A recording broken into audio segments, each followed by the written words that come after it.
Salut les amis, c'est PKLN, j'espère que vous avez la forme. Aujourd'hui, je vais vous parler de ma stratégie en bear market. Je vais vous dire exactement ce que j'ai mis en place, comment j'optimise cette stratégie et comment aussi je m'adapte en fonction des événements sur le marché. Avant ça, bien sûr, si t'es pas encore abonné, je t'invite à le faire, mettre un petit com, un petit like, ça soutient mon taf. Et n'oublie pas d'activer la petite cloche pour ne pas rater les prochaines vidéos. Allez, suis-moi, c'est parti.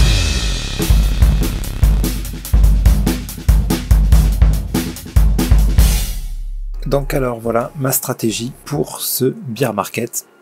Je l'ai un petit peu revu relativement récemment là avec tout ce qui s'est passé sur FTX, etc. Et je vais vous expliquer aussi comment je me suis adapté par rapport à ces événements et comment je m'adapterai sur les prochains événements s'il y en a d'autres.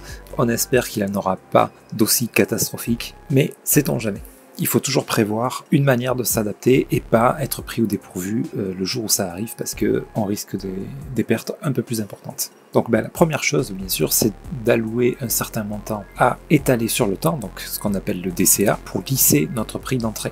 C'est-à-dire par exemple la méthode la plus simple sans se prendre la tête pour ceux qui ne cherchent pas forcément à optimiser au maximum et qui veulent juste investir et puis pas se prendre la tête tout simplement, c'est de mettre, mettons, vous mettez 100 balles sur le Bitcoin tous les mois, le 10 du mois, le premier, enfin ce que vous la date que vous voulez, et tous les 10 du mois, vous mettez 100 balles sur le Bitcoin, vous attendez, et vous voyez ce qui se passe au fil des années.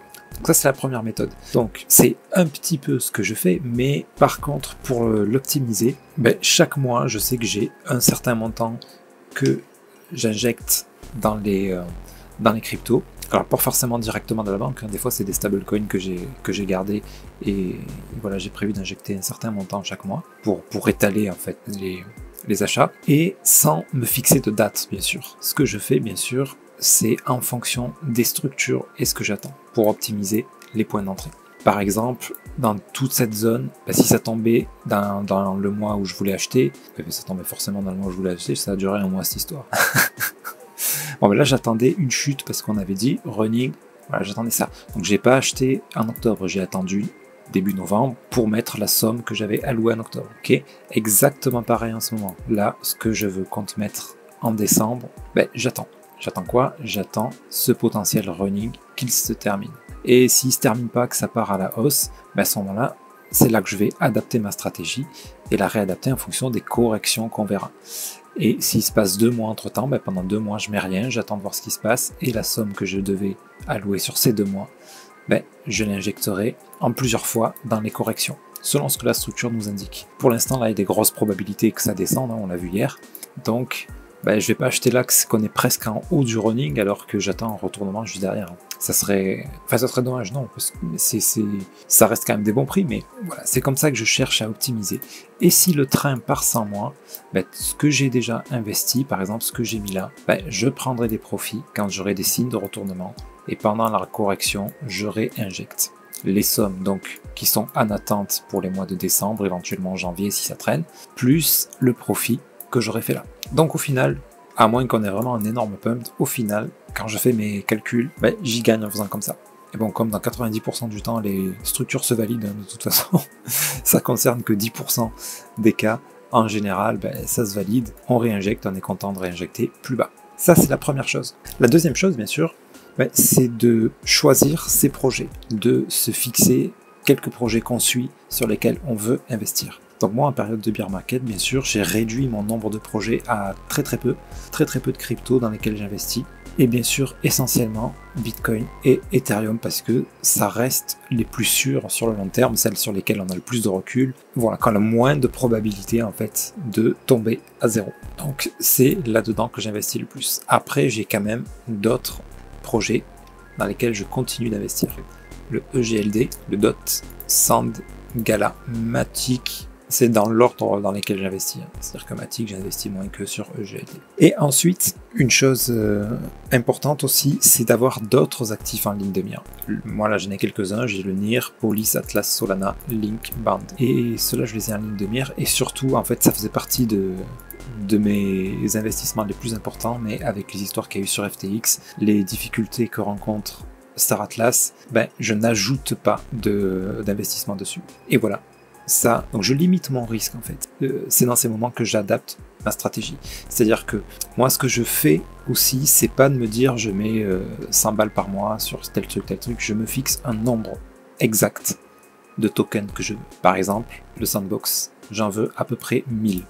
Je me dis pas, là c'est bon, je peux m'acheter les 1000, j'achète les 1000 direct. Non, non, non. Ça peut descendre plus bas encore. Hein. Donc au moins j'aurai mis d'argent pour en obtenir 1000, au mieux ça sera. Actuellement j'en ai 600 et quelques. Voilà, j'y suis presque là, il me reste pas grand chose en fait, mais j'attends. Et si j'atteins pas les 1000, c'est pas grave, j'ai d'autres projets dans lesquels investir.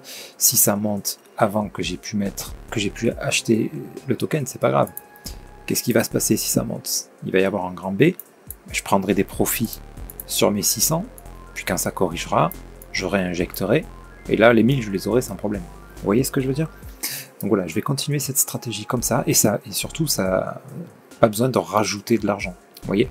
Donc en fait, j'optimise mes entrées en minimisant bien sûr l'argent que je vais rentrer dans le marché, quoi, tout simplement. Et sur des montées comme ça où je prends un profit, ben, l'argent que je mettais dans les cryptos, ben, je les économise, je les mets de côté pour autre chose, un autre investissement éventuellement plus tard sur autre chose que des cryptos, etc. Vous voyez? Voilà, il ne faut pas foncer tête baissée, il ne faut pas se dire tiens ça baisse encore plus, ben, au lieu d'en avoir 1000 je vais peut-être en mettre 2000, parce qu'il faut absolument se tenir à sa stratégie. Pourquoi j'ai choisi ces chiffres? Parce que j'ai un certain objectif, et qui est relativement modeste, mais c'est pas grave, faut surtout pas être trop gourmand, parce que c'est là qu'on se brûle les ailes, toujours. Donc là, moi si j'en ai 1000, mon objectif c'est qu'on vienne casser cet ATH, et à quelque chose près, j'aurai 10K pour le sandbox.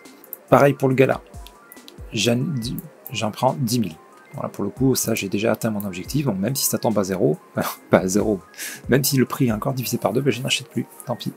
Comme ça, j'ai mis le risque que je voulais mettre dans ce projet, et je mettrai pas plus. Si ça tombe à 0, ben j'ai pas perdu plus que ce que j'avais prévu, donc ça me fera pas trop mal, quoi, on va dire.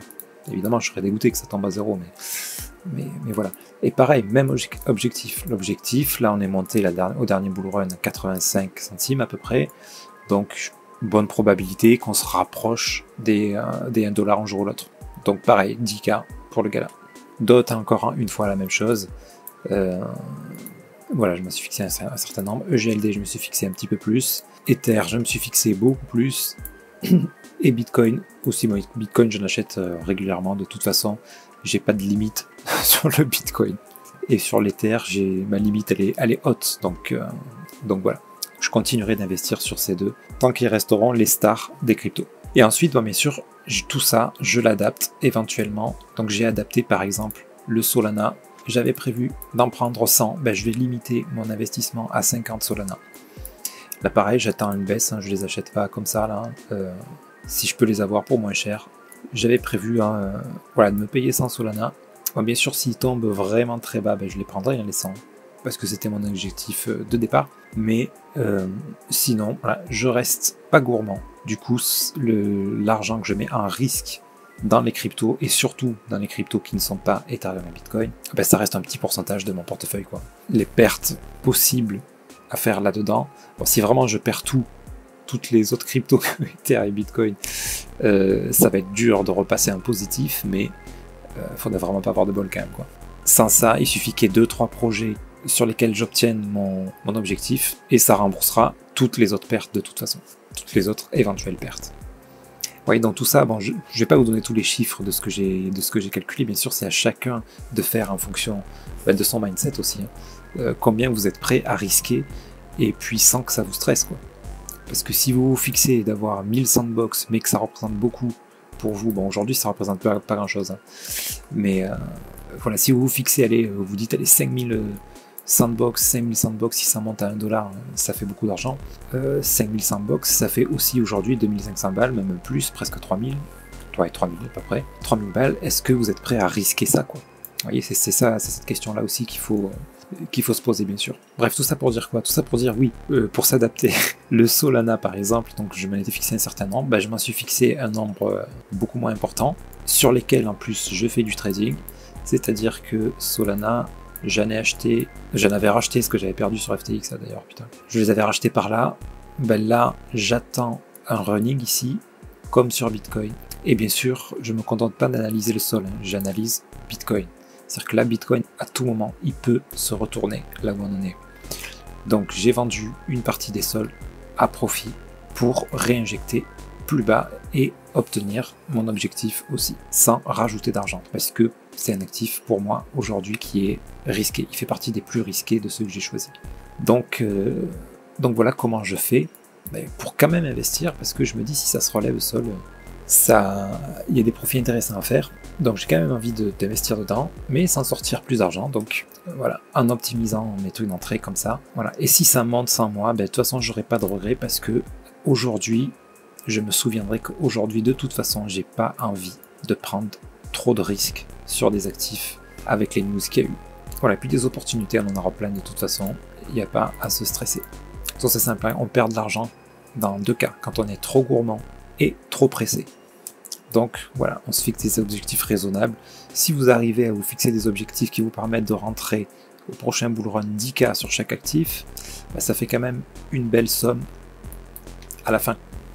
Il faut se dire qu'on peut toujours faire mieux, bien sûr, mais on peut aussi très facilement faire pire. Donc, donc voilà.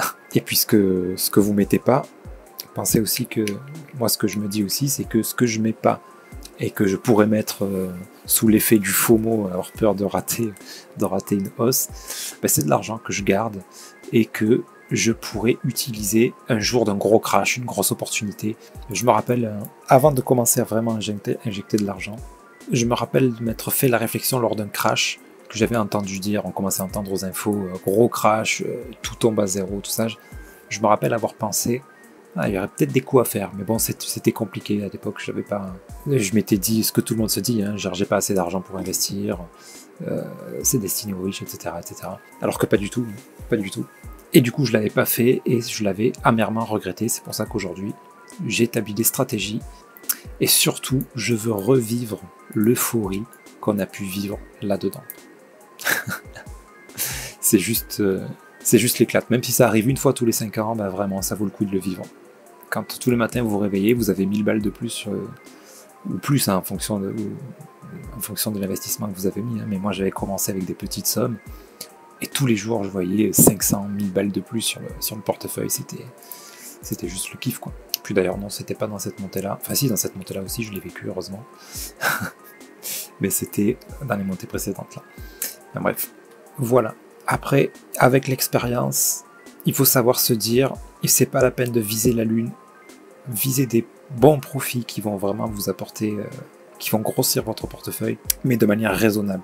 Si vous avez de la chance, ça ira beaucoup plus haut. Vous tomberez sur un actif à risque dans lequel vous avez mis une petite somme qui va vous faire des grosses sommes, si vous avez de la chance, mais ne comptez pas dessus. Ne misez pas tout. J'en vois, moi, qui investissent que dans un projet au max parce qu'ils y croient à fond. Je parle notamment du Winkleverse, j'en vois plein. Et je trouve que c'est une très mauvaise chose. J'adore ce projet, hein. J'y crois, je compte réinvestir. Mais comme je l'avais déjà expliqué dans une vidéo, moi j'ai acheté là, j'ai revendu là, j'ai acheté là, j'ai revendu là.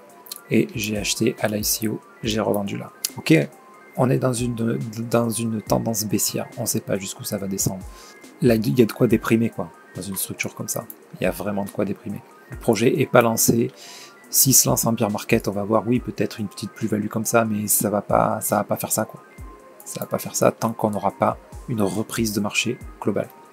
Donc c'est pour ça que c'est très très important d'établir une stratégie, de se diversifier, et puis voilà, d'avoir un objectif précis, de ne pas se dire « Ah, c'est encore plus bas, je vais mettre encore plus, c'est encore plus bas, je vais mettre encore plus », parce qu'au final, vous cramez tout votre argent. Là, vous cramez tout votre argent. Ici, vous déprimez, vous n'en pouvez plus. Peut-être que vous allez avoir besoin d'argent, vous allez vendre à perte, et le marché, quand il va partir, vous serez sans doute soit plus dedans, soit encore un petit peu dedans, mais en tout cas, c'est tout ce que je vous souhaite, parce qu'évidemment, quand on a fait cette erreur-là, il faut la faire jusqu'au bout, par contre. Il faut pas craquer, quoi. Parce que c'est soit vous allez tout perdre, et puis tant pis, il faut accepter ce risque-là. Parce que si vous acceptez des pertes de 90%, il y a de très fortes probabilités que vous ratez une grosse hausse, que vous vous en mordiez les doigts dans quelques années. Ok les amis, je pense avoir dit à peu près ce que je voulais vous partager. Je fais un petit récap. La stratégie donc en bear market, c'est on alloue un montant qu'on veut mettre chaque mois, un montant qu'on est prêt à perdre, un montant qu'on met en risque. On choisit bien ces projets, un nombre limité des projets ce qui vous paraissent, vous, bien sûr, les plus fiables et les plus et qui vous parle le plus. Vous allouez, vous partagez vos sommes entre ces projets en se fixant un certain nombre de tokens à atteindre, mais pas à n'importe quel prix, toujours en étalant. Et si vous n'arrivez pas à cet objectif, c'est pas grave, vous l'aurez plus tard de toute façon, lors des prochaines corrections, des prochaines crises, etc. quoi. Vous voyez ça sur du long terme. Voilà, en pensant à bien répartir les risques. Comme je vous disais, moi par exemple, Bitcoin, Ethereum, j'ai investi plus dans ça que dans le Gala par exemple. Le Gala, même si c'est un projet auquel je crois fort, il est plus risqué bien sûr que Bitcoin. On optimise en fonction du structure. Si ça monte, on n'oublie pas de prendre des profits pour, lors des corrections, se rapprocher de notre objectif un peu plus proche sans avoir à réinjecter d'argent. Ça, c'est le top quand on arrive à faire ça. Ensuite, on s'adapte en fonction des news et du marché. On n'hésite pas, quand un projet sent pas très bon, à basculer sur un autre et à rééquilibrer les chiffres, hein, soit pour garder du cash lors d'une baisse, soit pour atteindre plus vite vos objectifs sur les autres cryptos que vous avez choisis. Avoir quelques autres actifs dans le collimateur aussi pour basculer justement.